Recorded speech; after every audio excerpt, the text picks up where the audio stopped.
Hi guys, గుడి premise Kanyakumari గుడి premises నుంచి వీడియో చేస్తున్నాను. మా డార్లింగ్ ఇప్పుడే దర్శనం అయింది. మాకు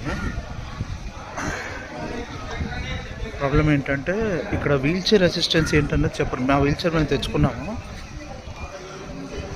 అయినా కూడా వీల్ చైర్ వాళ్ళకి అదే డిజేబుల్ పేషెంట్స్కి ఎక్కడ పక్క నుంచి దర్శనము ఇది లేదు.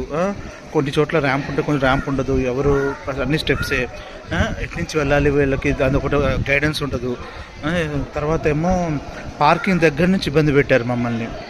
కార్ పార్క్ చేస్తున్నాము, నేను పేషెంట్ ఉంది, కార్ పార్క్ చేయకుండా డబ్బులు ఇస్తానయ్యా అని చెప్తే, లేదు ఇప్పుడే డబ్బులు ఇస్తావా చస్తావా అన్నట్టు గొడవ చేశారు. కార్లో పేషెంట్ ఉంది ఇది అంటే దొంగ నాటకాలు ఆడొద్దని చెప్పి మమ్మల్ని కొంచెం ఇది తమిళ్లో పిచ్చిగా మాట్లాడాడు. మా అమ్మ గురించి గట్టిగా వార్నింగ్ చేసేసరికి ఇది అయ్యాడనమాట. సో ఇట్లా నాకు మధురైలో సేమ్ ఇదైంది. మమ్మల్ని దర్శనం చేసుకుని ఇవ్వలేదు.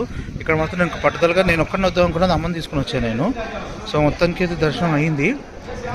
కానీ వాళ్ళు ఎగ్జాక్ట్గా లైన్ ఆపి మమ్మల్ని దర్శనం చేయించారు, కానీ ప్రత్యేకంగా లైన్ అంటూ ఏమీ లేదు డిజేబుల్ పేషెంట్స్కి. సో ఇక్కడ తమిళనాడు గవర్నమెంట్ ఇది ఒక కేర్ తీసుకోవాలి. ఇది మరి దారుణం. ఇక్కడ హిందూస్కే చాలా బ్యాడ్గా ప్రవర్తిస్తారు, అదేంటో అర్థం కాదు. సీనియర్ సిటిజన్స్కి గౌరవం ఉండదు. చాలా కోపం వచ్చింది నాకు ఇందాక. అయినా కానీ నేను చాలా ఓపికగా మా అమ్మ దర్శనం చేయించాను మొత్తానికి. సో గుడి ప్రెమిసెస్ నుంచి వీడియో చేస్తున్నాను నేను. కొంచెం బయటకు వచ్చి గర్భగుడి బయటకు వచ్చేసి ఇక్కడ మెయిన్లో. సో అది ఇంత వరస్ట్ అంటే నా ఉద్దేశం దర్శనం మంచిగా అయింది, కానీ మేనేజ్మెంట్ ఈజ్ వరస్ట్ యాక్చువల్గా. ఒక క్రిస్టియన్